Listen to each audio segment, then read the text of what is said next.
نامی کی بود؟ سالمی در میدان بود از نامی نبره ارمونبک ابو حنیفه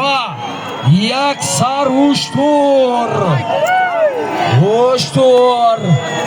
حرکت کنید گذر دستی افروسیو است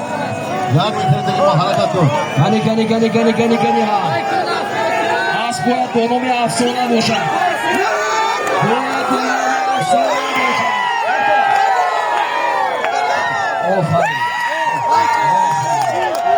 سالمی در میدان بوده یک سر هشتور از نامی ابو حنیفه نبره ارمونبک بود افروسیو پهلوان یک خونه از با نام افسانه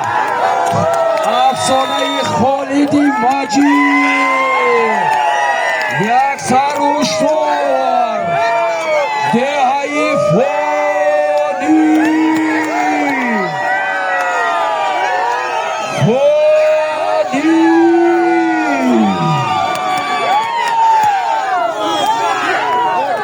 افروسیو مرا مبارک اکوی عبدالمجید مرا مبارک هشتور در دهه مادیاندون میدان امروزه با نام افروسیو پهلوان با برهان در جایی بیا پیش من با برهان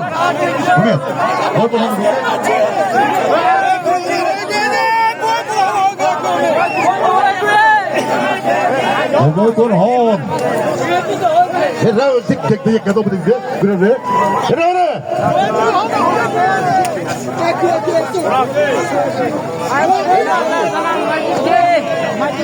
میدان امروزه با نام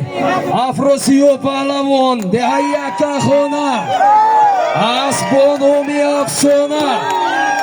افسانه خالدی مجید جماعتی دهاتی موقعیان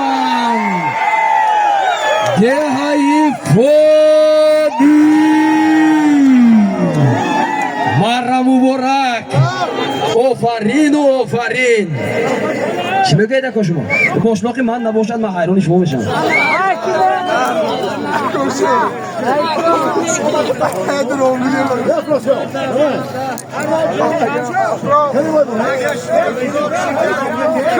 ای مردمی بیدار پناهتان به خدا تا دیدن و دیدار پناهتان به خدا حتما به کانال های امید ویدیو وادی زرافشان زرافشان